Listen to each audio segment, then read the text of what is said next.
Hey,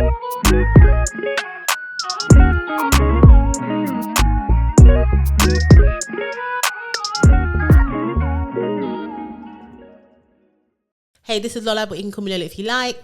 Hi, this is Velisa, and you can call me Vels if you want. And this is the Everybody Hates HR podcast, episode 79. Oh my God, we're going to be at 80 soon. We are. I told you we'll get to 100 before the end of the year. We're a super consistent podcast now. Exactly. I mean, lack of video last week is not our fault. Half video, yeah. It wasn't our fault. I can't even tell you what happened. Don't be looking at me, Velisa. I didn't say anything. There's no Lola in team. So how was your week? It was good. I went back to netball last week. Okay, how was it? Yeah, it was really good. That's why I have no nails now. That's the only sad thing about it. I had to take up my nose ring as well, but it was really good. I came home from netball and I was telling like my boyfriend how good I was, and I promise you. So basically, I'm in a challenge with my friends on Apple Fitness or whatever. So I wanted to get do some exercise. On Tuesday, I played 2 games back to back. But in the court I played, it's actually quite a small court. So I was running up and down. The team I was playing for, let me tell you how good I was. This is what I told my boyfriend. He was just like, you're so gassed. Basically, I was a ringer for two games. In one of the games, in both of them, they said, if you ever want to ring, come back, we'll ask you. And then in one of them, they came up and they said, oh my God, you're so good. Like, if we ever need a ringer, we're going to ask you. And there was another girl who was a ringer. And then she looked at her and she said, oh my God, you're good too. Yeah, you're both playing great. And I was so embarrassed for everyone involved because obviously I was the best. However, that was a small court. So I said, okay, do you know what? I'll play again on Wednesday because there's one near me, like a league near me. And it was full court netball. I tasted blood. I literally thought I was... This ain't the baby court. Literally, I was in the paddling pool, and then I went to play this full court netball. I was no. I just said, please, can I be goalkeeper? Really? Are you gonna do it again? Yeah, I will. It was so good. I really enjoy netball. Netball's the only exercise that doesn't feel like exercise to me. It felt like exercise last week. I won't lie to you, but even through that, I had so much fun doing it. But now I was thinking, oh yeah, I'm back on Wednesday. My boyfriend said, how was it? I said, it was okay. But that was probably the most interesting thing that happened. Oh, yeah. We're now a team of 4.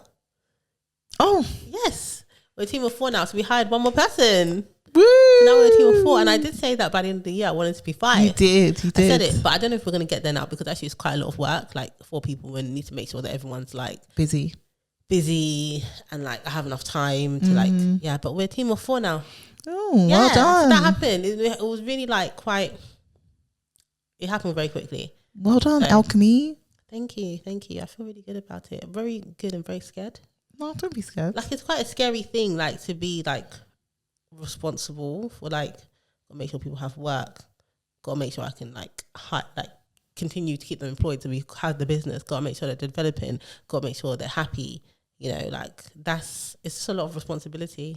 Now that you have your own company and have people who work for you, do you have a new perspective on what it is to be a manager or things like culture and values in a company? Let me ask you how your week was first, and then I feel like we can talk about that in quite a lot of detail. My week was okay. I'll just give you guys a quick Love Island recap. Truth be told, Love Island US is where it's at. So if you're a Love Island UK fan, please migrate with the rest of us to Love Island US because that's what I really want to talk about. But I know the audience ain't that big for it. But honestly, it's cinema. It's cinematic. But I feel it's amazing. It's so sad because I feel like that's how it was with Married at First Sight. People had Married at First Sight here and they were like, oh yeah, that's cool. Then they got Australia and it was UK. Yeah, no. Right? Australia, it's full of mad people. Yeah, we had Love Island and now people are Love Island UK. Yeah, the US one is amazing. The UK one, my only highlights quickly is Love Harriet. She gives me 06 reality TV. I love her. She's fantastic. I'm not watching Love Island at all, but I have heard about this Harriet. I said that she literally doesn't care. She came in to find a man. Honestly, she is in her own bubble. I love it. Her track showing, blow drying her lashes to stop herself from crying. She's amazing. She was crying and she used the blow dryer to dry her lashes.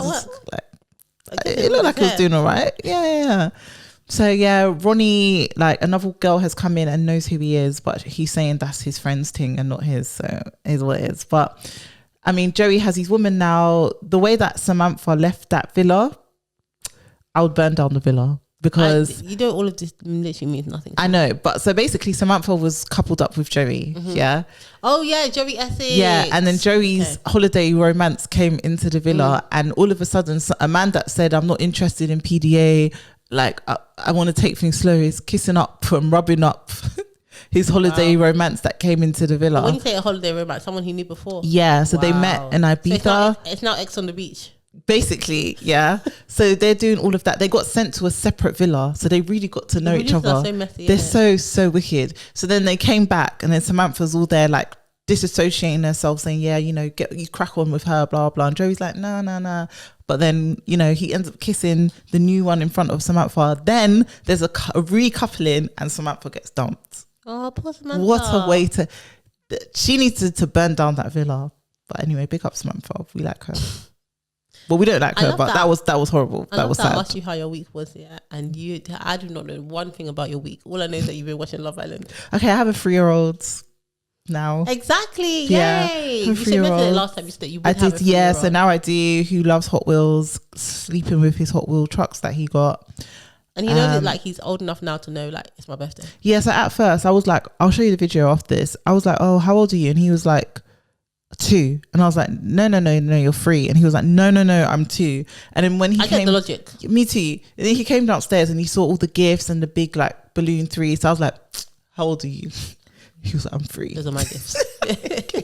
So that was good. So yeah, like really cute. And then yeah, just been busy with work. Got a new hair color, guys. Not sure about it yet. I really like it. So we'll see like how I get on with it. But I looked at myself today and I was like, this sort of bangs in black, but it's cool. I will do black next time. I just realized that you I've realized that you did the hair that you said that you were gonna do, because basically like Velisa was looking for a hairstylist and then she DM'd someone and she's like, oh sorry, I DM'd from the wrong account, so just ignore it when you see the response come in. And when I saw the response come in, I could not ignore it.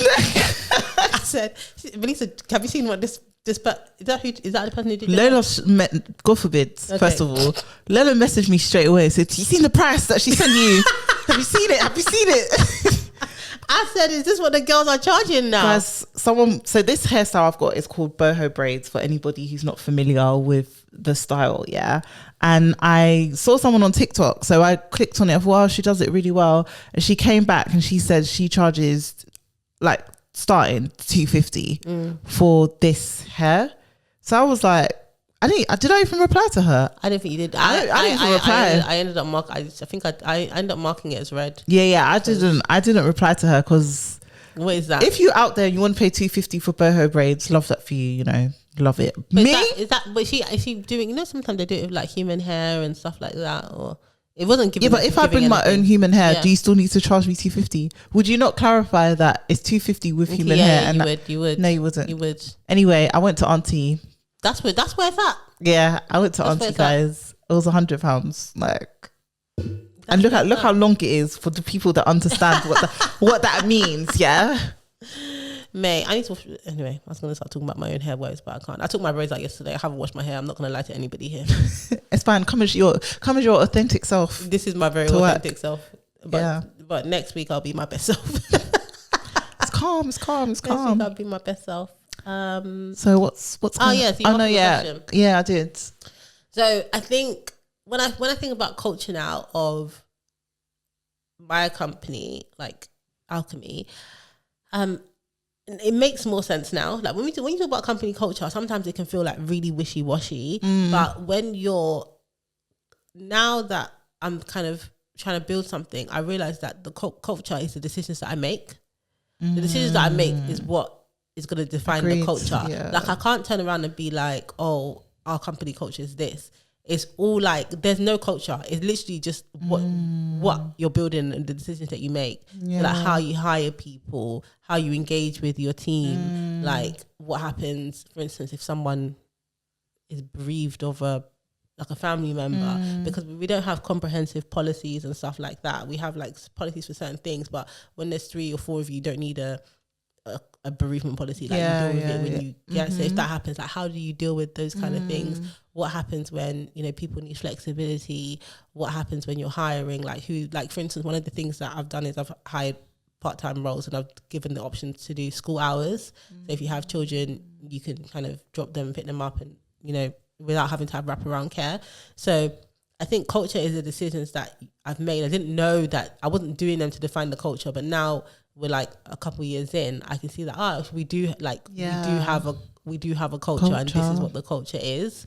So I do see it a little bit differently now, and I do think you have to be very intentional. But I think it's really different to being in a really big company, because now like I can have a really big impact on the culture.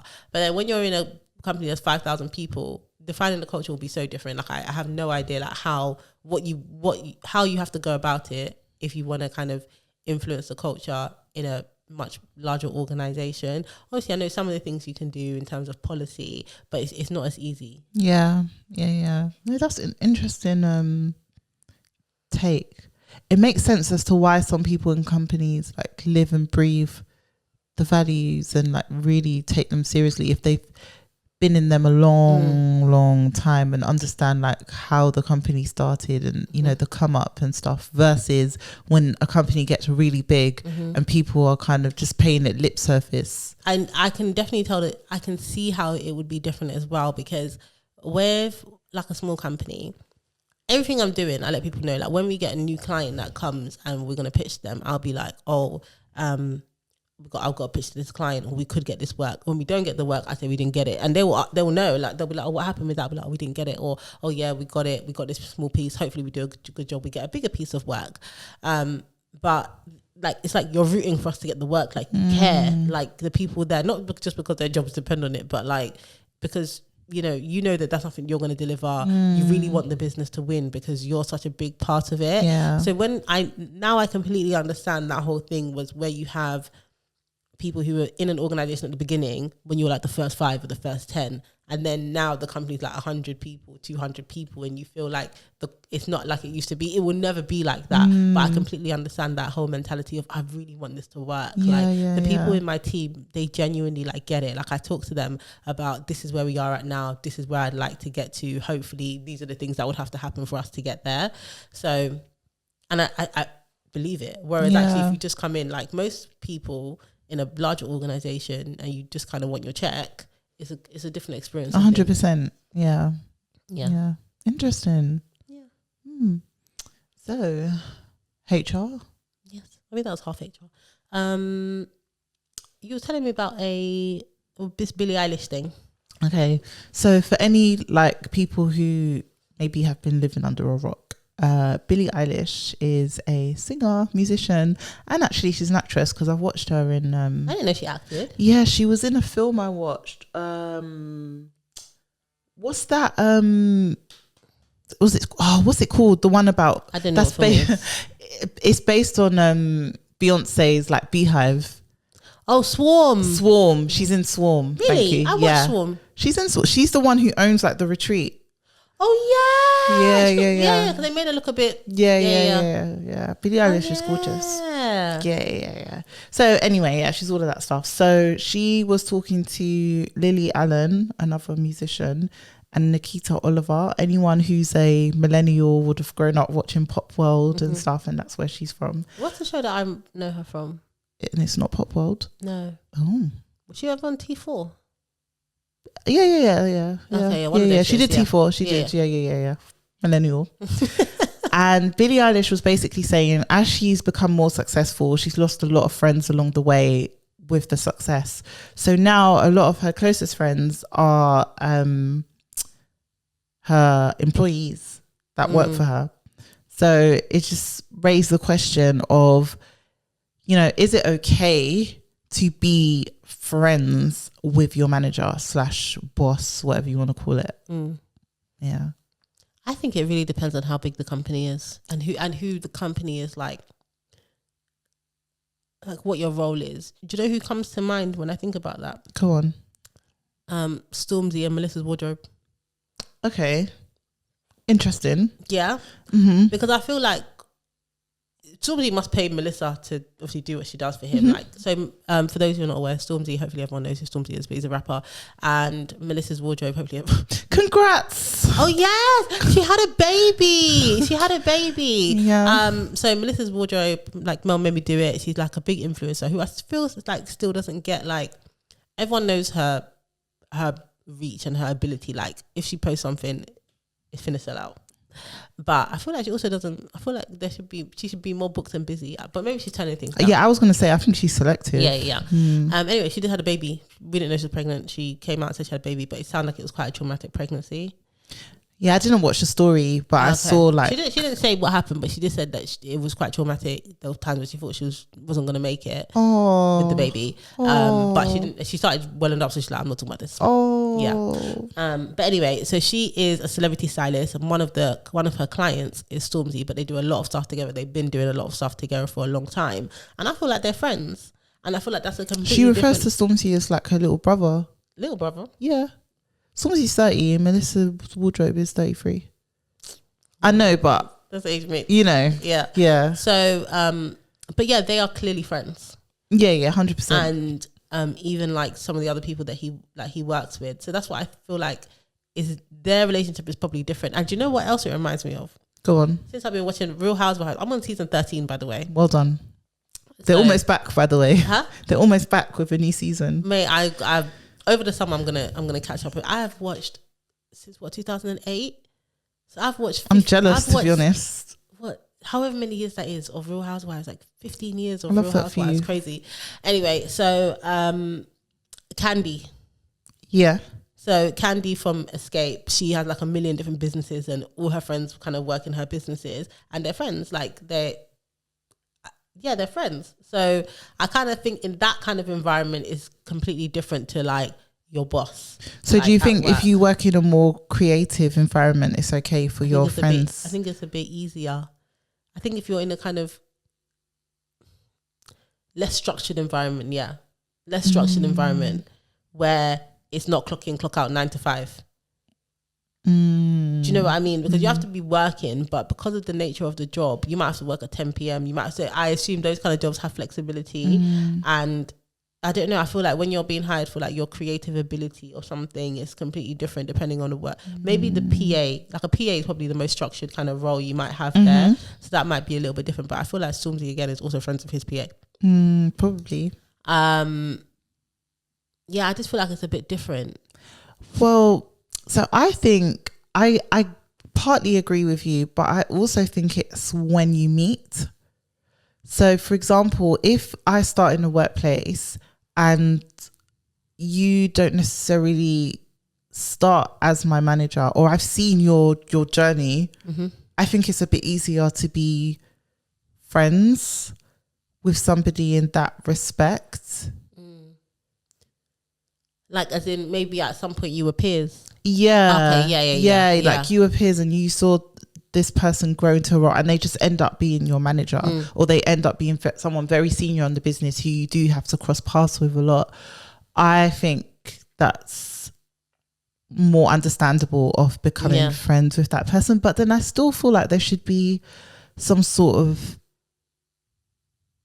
boundaries in place because of where that person is. Do you know what? I also think it depends on like not just the size of the company, but if your manager is the one who pays you. I think that's a completely different dynamic, because two of you could be in the same company, and I know people who have been in the company with their manager and they both know that they're leaving, or they both know that the company ain't it, or they can both objectively look at the flaws of the company and be like, look, this is the situation that we're working within. I think that's different when your manager is not like, but your manager is just an employee versus if your manager is the owner of a company or something like that. That Billie Eilish setup, I don't think it can work in like in a corporate environment. It does, and I've seen it. Like I work with a lot of founder-led businesses, and I've seen it go wrong so many times, because the day you have to fire your friend is always a long day.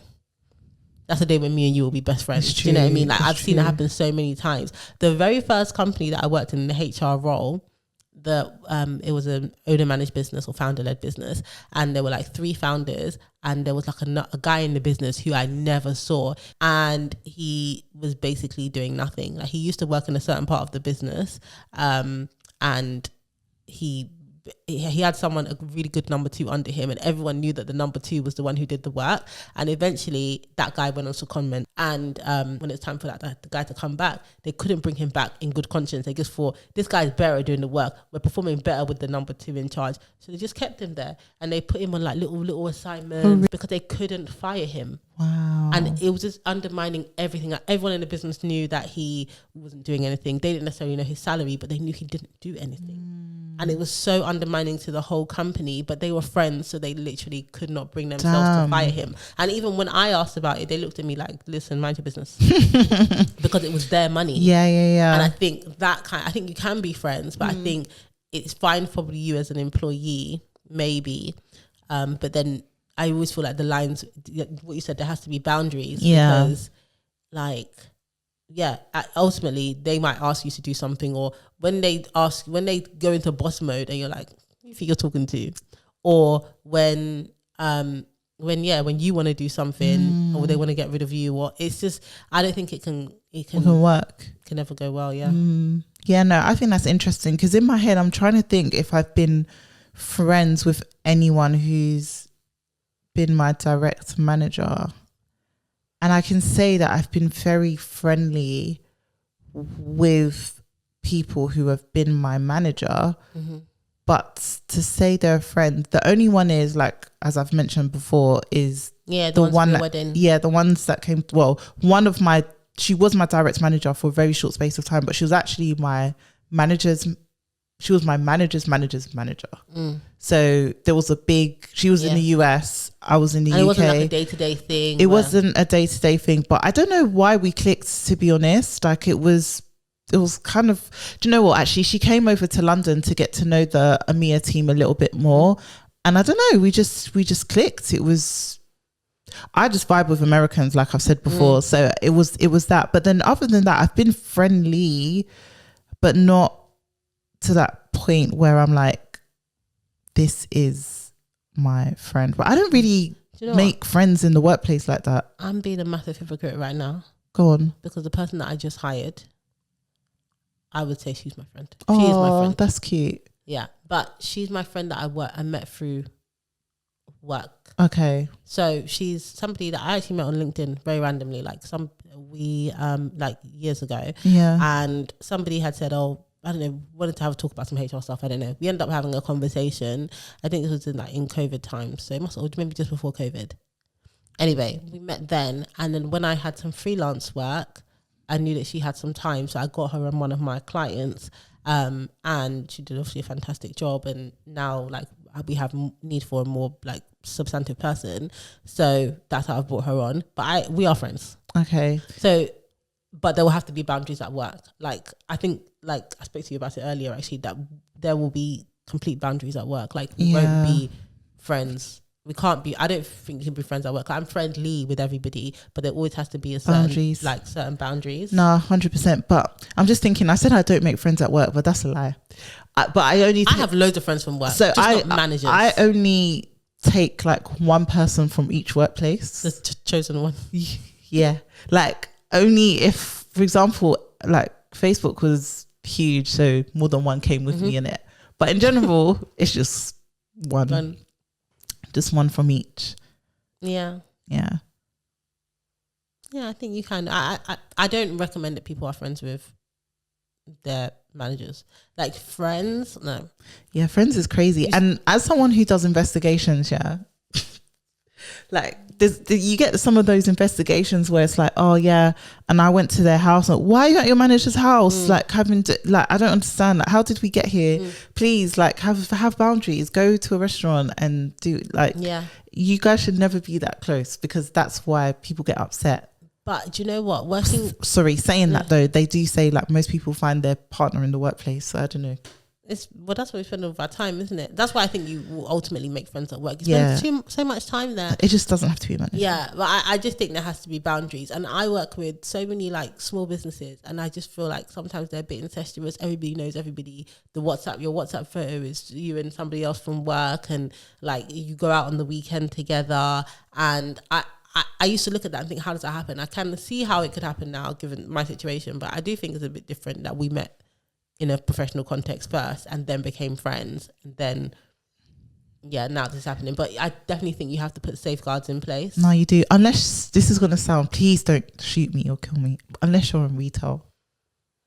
Oh, in retail, I don't think. In retail you do no, because the managers, from my personal experience from working in John Lewis at my age, as someone who wasn't taking it seriously, basically, not all retail, because obviously there's head offices and stuff, but I'm talking about if you're on the shop floor. Even then, some people, that is it depends how seriously you take your job. If you don't take your job seriously, then you don't give it. That was a playground for me. Yeah, but no, some people are like, mate, but people in retail do take their job very seriously, even the ones that don't have to. You know who you are. When I worked at H&M, the people in that store, like, they took work very seriously. And like the store managers, the floor managers, that sort of thing, they took work so seriously. Like when I was at university, sometimes they'll be moving your shifts and asking you if you can come in, and you're like, I have lectures. They'll be like, do you have to go? But that's why I'm in this city. This is why I say retail, it kind of works to be friends with your manager. Because they can be switching up. They will help you. They'll be like, like I was friendly with like one or two of them. Like, big up Nadia.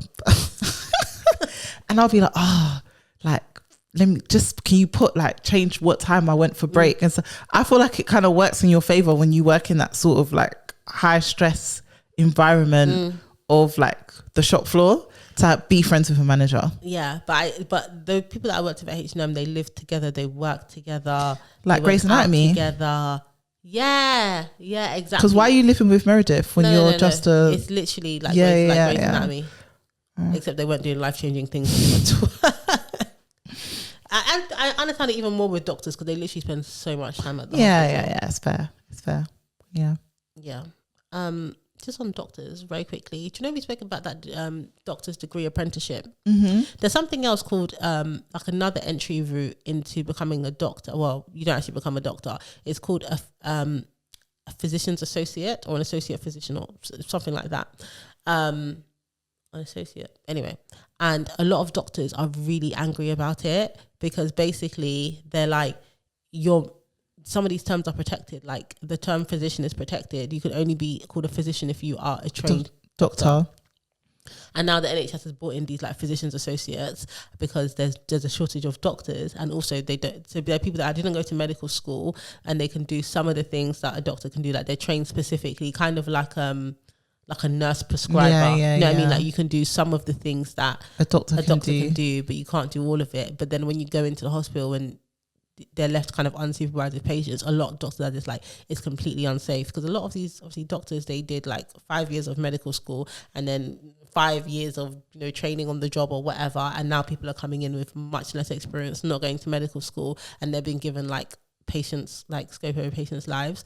And I just feel like I don't know all of the details, but I'm like, if doctors are concerned, I'm concerned. Doctors are concerned, I'm concerned. It's not everything that there's a shortcut to in life. Nah, not especially when it comes like, to training. Yeah, like no, people's lives. Come, just give me the doctor, please. Yeah, no. Yeah, it's just no. Like with the law one, I'm alright with it. Yeah, that's I'm fine. alright with it. That new one where you can like skip this or do this, like I'm very comfortable with it. But doctors, nah, you need to go through what everyone else went through. Go to medical school, please. Please, honestly, please. Don't touch me otherwise. Even that degree apprenticeship, fine, but be studying the same things. I feel like it taking 5 years to become a doctor, I'm very comfortable with that.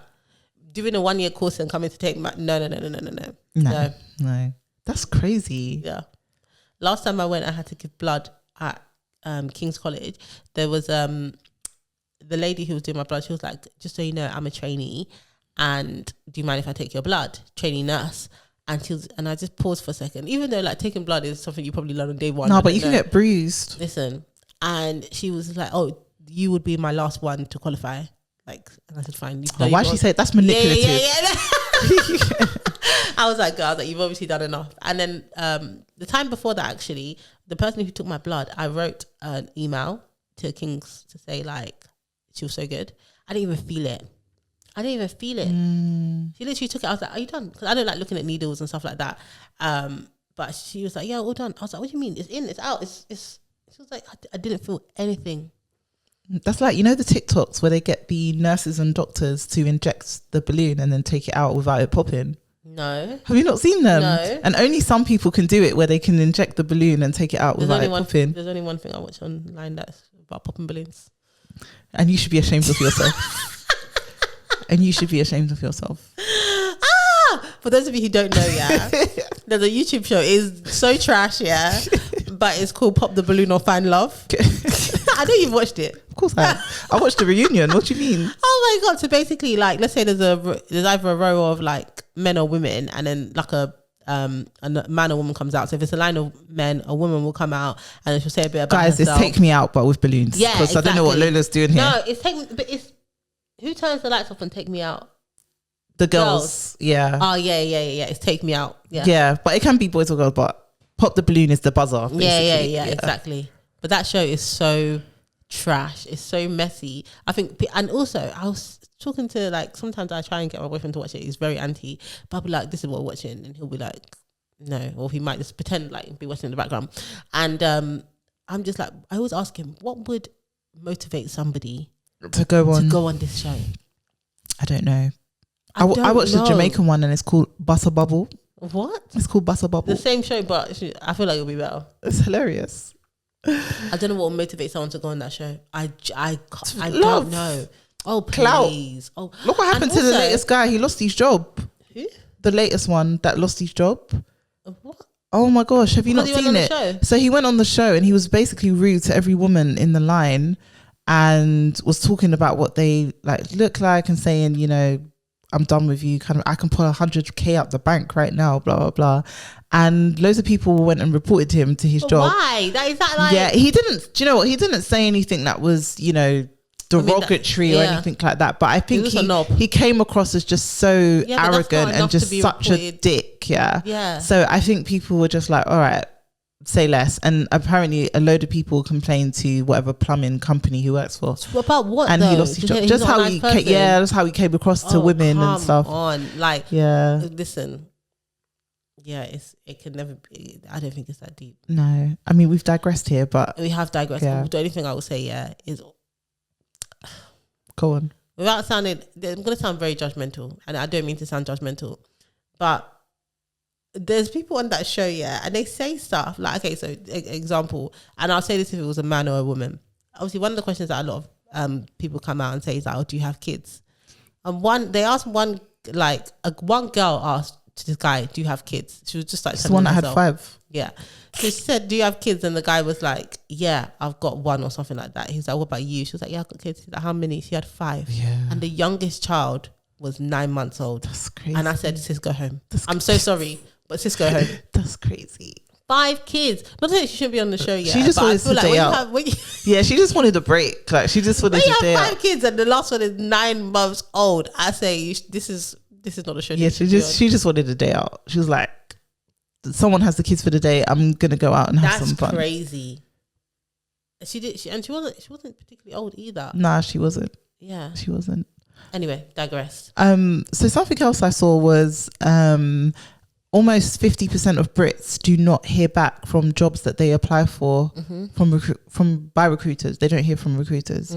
Do you know what? Obviously, the job market right now is, from what I see and what I hear from certain people, it's just ridiculous. Like, there's too many candidates and not enough jobs. It is an employer's market at the moment. Like, I remember during COVID and stuff, it was an employee market, and you know, it was really easy to get a job. And then now it's kind of flipped on its head.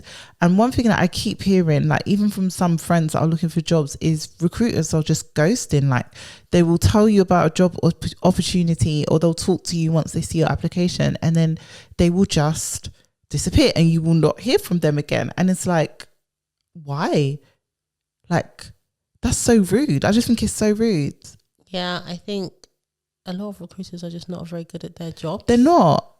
They're They're really just not not. good at their jobs. Like, I think that's literally a big part of it. Like, a big part of your job is communication. Even with it's, and you know what? It's so much easier just to tell someone we're not interested, Like, and let literally. it go. Like, Yeah. it's actually easy. Like, no one is gonna beat Just to you. leave them hanging. Yes, like, if maybe you don't want to disappoint them, but it'll be worse to not say anything. And I think that in that 50%, it's like people who don't hear back at all. So you send an application off and you never hear back, and I think that is so bottom barrel. Yeah, not even an automatic. Not even a little automated email saying like, nah, not this time.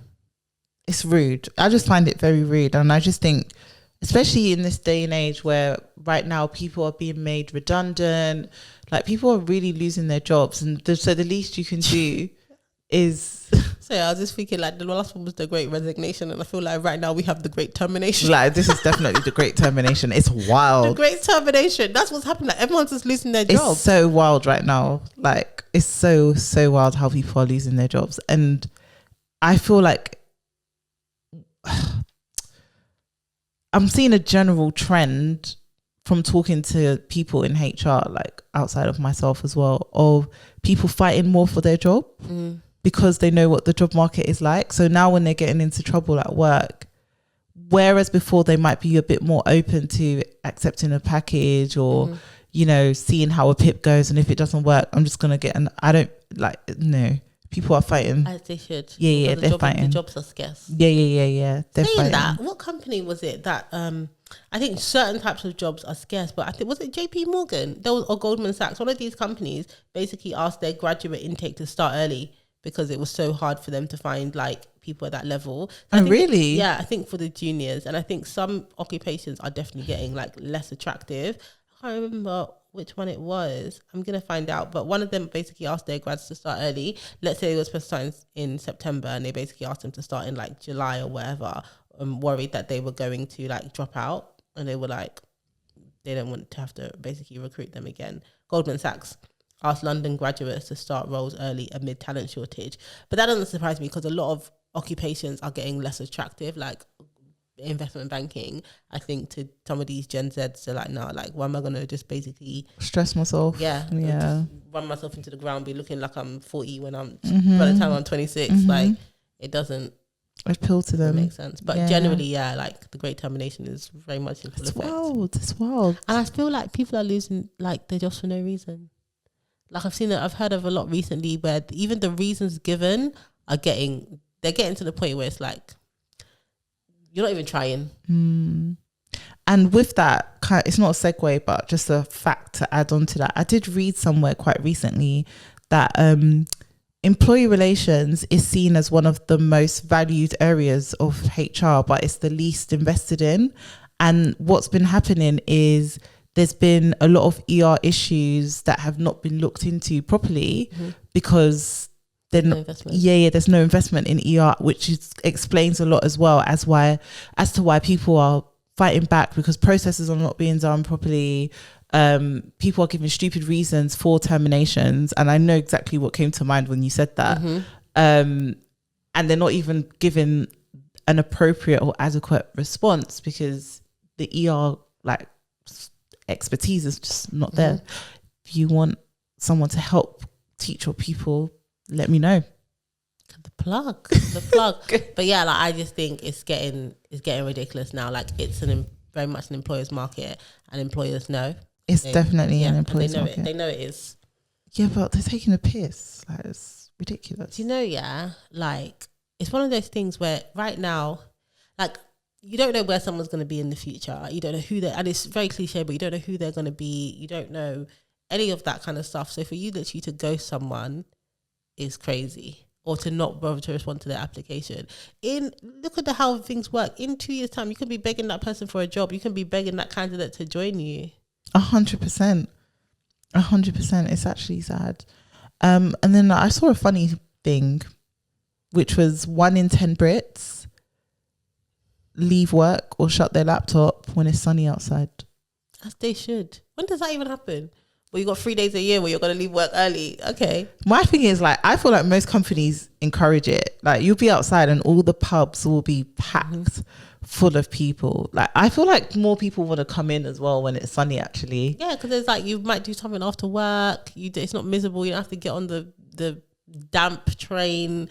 Like, yeah, I definitely think it is encouraged. And also, I think tying it to the weather is easy for like the company to say, oh, when it's a nice day, maybe we will log off early, or when it's a nice day, maybe we go for impromptu drinks. It doesn't tie you in. There's hardly ever that's going to happen. Companies need to bring back summer hours. Some companies still have them. My company don't have it no more. Yeah, no, some companies still have them. They need to bring that back. Where you finish at like 2. The thing is that it's such a quick win, because what's anyone doing after 2 on a Friday? So one of the first companies I worked in, they introduced finishing at 2 on Fridays because they saw research that said on Fridays, productivity of employees dips after 2 p.m. So what's the point? Yeah. That's such a quick win to be like, let's all leave early on a Friday. Because what is anybody doing on a Friday afternoon? I'm not saying I do it. But a lot of people make their own summer hours. Yes. A lot of people make their own summer hours. And their own winter hours. They do. Spring. Not me though, but people people do that. People do that, flexible working. Yeah. But I think that's actually fine. It's all, like if you're someone who shows up and does the work when you need to do the work, like it's all good. You just need to go, like all companies just start moving to just taking an adult approach to life. My favorite time of year in the work calendar is definitely August.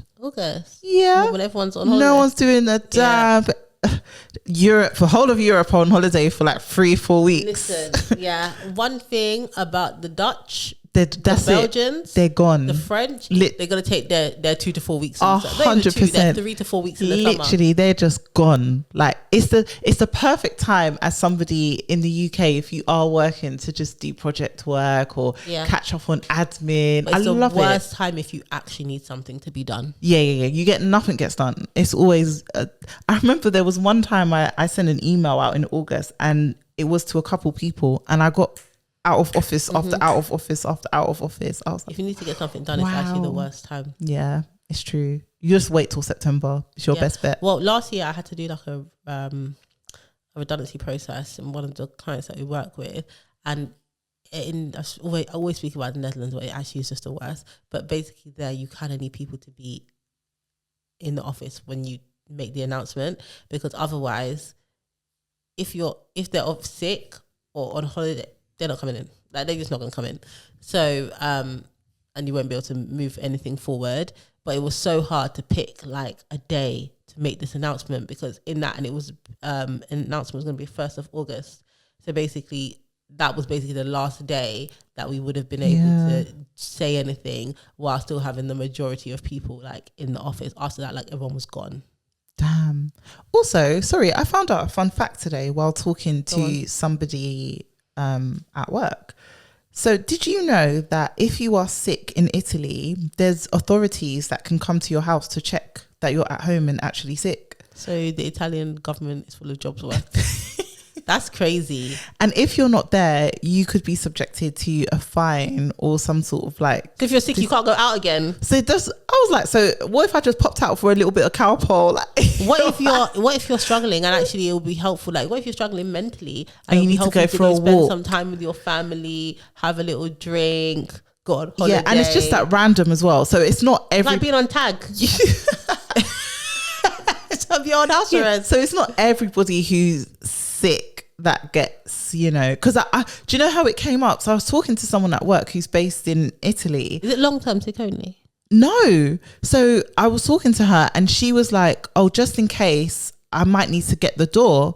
And I was thinking, what's she talking about? And she was like, oh yeah, because somebody might come to check to see if I'm actually sick. So I was like, at first I was confused. I was like, someone from the company we work for, or she was like, no. In Italy, like authorities can come to your door. Wait, was she talking to you socially, or because to do with her sickness? No, so it was nothing. We weren't talking socially. It was work related. And I didn't know that she was sick. Yeah. So she just brought it up and said, oh, like, just in case I need to get up, this is why I will need to get up. And I was like, wow. That's crazy. That's so like. They must have lots. Well, they actually don't. He doesn't actually have a lot of money. I was gonna say they must have a lot of money to be paying people to. Well, I guess it I actually want to makes know how sense. it works. Like, because obviously you log you're sick at work, but then you must be logging it, or that somebody must be reporting it. Yeah, they do it in the Netherlands as well. Like it all gets reported to the government. But actually, you know how like Rishi and them man, they're talking about how we're sick note Britain and how they're trying to clamp down on people pretending. They need to chill sick. with that. But this is where it goes. So probably in Italy, they probably have less people Going sick. Yeah, I can't bother for someone to come and knock on my door for me to be like. People do love a sick note in the UK. Though. People get a sick note. I'm convinced that like doctors just like hate employers.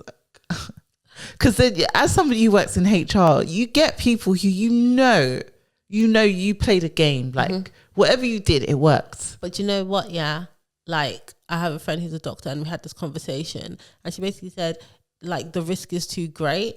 So if someone comes to you and they tell you that, for instance, they're suffering work-related stress or anxiety or whatever, you tell that person, well, like you'll never know, and the risk of sending that person back to work to then go through it further and come back to you in a worse state, you just have to kind of sign them off. But do you have to sign them off for 4 weeks or 6 weeks? No, they do 2 weeks at a time. 6 weeks is if you went to them and told them a story. You had to spin a yarn for that one. I've had stories. or you're genuinely sick, but like no, a lot of the time like they'll do I feel like if doctors are not convinced, they do like 2 weeks at a time.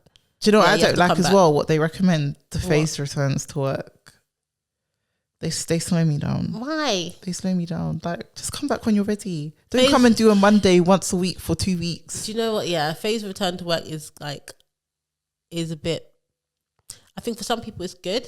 If it's genuine, long term. Yeah, if it's genuine as well. Even if you ever been away for like a month, and then the first day you go back to work, or even like 2 weeks, first day you go back to work.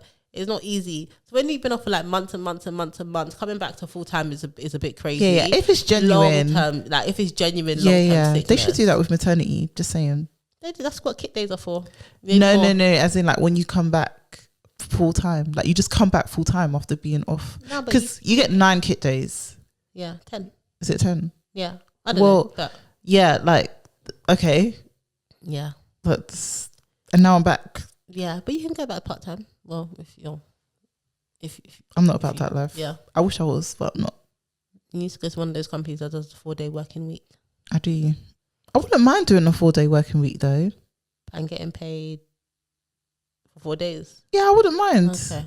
Because remember what I was saying to you earlier today when we first got here about tax. Yeah. So I wouldn't actually mind. It's true. Yeah. A lot of people are like, I like the whole thing of being part-time just because you want to be part-time.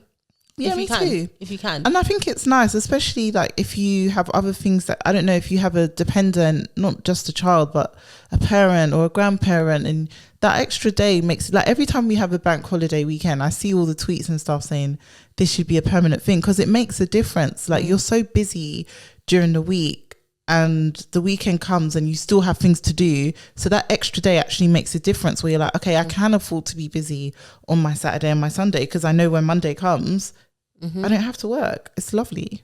They really, if we were these different governments and parties, political parties, if they really want votes, the 4-day week would have done it. Yeah. How far are we from the Gen-elect now? Oh my gosh. We're getting very close. We're like 2 weeks away. We're like a week away by the time this comes out. Can I just say as well, all my friends that I've spoken to, I think only 2 have told me they are actually voting. The rest are they just don't want to vote. What kind of friends do you have? I don't know. No, please be voting. I don't care who you vote for, but even if you vote Green, just vote. Listen, the Green, they're going to get a lot of votes, you know. I think they will. Everyone is absolutely sick of both. Everybody else. Yeah. So they'll get more than usual. Yeah. But, oh my gosh. Sorry, can we check if England have won?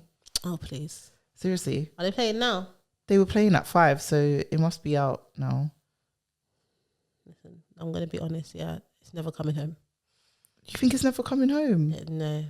Oh my gosh, it was 1-1. Anyway, I'm on camera, so I'm so good. Who scored? Oh my God. Let me see. Oh, England. This isn't even a but like. who This is scored? the first match. I can't even find it. Hold on. Who did they play? Denmark. The Euros make me laugh. People will be watching games that I know they have no interest in. You'll be watching Lithuania play Albania, talking about, oh, this is a good match. Oh, Harry Kane scored. Oh, okay. Yeah. Oh my gosh, England. The last time I watched the Euros, I was very stressed. I just feel like I was so stressed. I remember my son was only like a couple weeks old. that was the year that it was 1 year late, isn't it? The Yeah, Euros, yeah. He was a couple weeks old, and all the stress of all the black players taking the penalties. Oh, yeah. I couldn't watch. Oh, yeah. Yeah. Saka and I hope that Coman. doesn't happen again. No, I think, do you know what it is? Yeah, there's so many people because when the first match that England played, that a load of the papers ran headlines which were like, England needs to do better, blah blah blah, And they had put Saka, on the front, and a lot yeah. of people were like talking about. I think they can only be so blatant for so long now. So don't shoot me, right? Because I don't work in media, so maybe I'm wrong. And if I'm wrong, tell me, yeah. But these things are basically put together in advance. No, a lot of these things, like some of the pictures that they'll have in the background when the pundits start talking about a loss or blah blah blah. So could it sometimes be coincidence that it happens? I don't think it's so. Saka. I don't think so for sport, because they obviously take pictures from that game. So they picked them. They got new photos from that game, and then they decided who's to put on it. And obviously, they didn't even pick the players that didn't play the best, according to the football people that around me that have what they have said. But I do think some of it's deliberate. Not all of it, but I do think some of it's deliberate. It's like, this is not a favourable story. We don't want to get cooked too much. Who can we put there where people will be comfortable with it? And also, it's clickbait at this who point. Your audience is like. Different papers know who that. Yeah, it's all clickbait. You know, at this point, when you do things like this, you know exactly the response you're going to get. So here's what it is. Yeah. But yeah, maybe by the time you listen to this, it would have come home. Who knows? Scare them lah. I think it's probably not gonna happen. But I support Saka because you know he's my little bro. Yeah, we love Saka. Don't you love like all the like the people wag, saying that his girlfriend is bringing back like what it really means to be a wag. Yeah, love the jacket. It was great. Cute, innit? Yeah, very cute. Love that for keeping us alive. Like, comment, subscribe, normal stuff. Yes. We made a TikTok today in this very studio, and I thought you said you wasn't going to do this. I wasn't actually going to do what you thought I was going to do. I'm not going to do that. I'll keep that in my pocket for another time. But we made a TikTok today, a good TikTok. So go and check it out. That's all out. That's literally what I was going to say. Okay, that's fair. Love that for us. Just telling on herself here. Don't worry. When the time is right, No, I love that. I'm going to bring it. Yes. Well, see you guys next week. That's a wrap. Bye. Bye.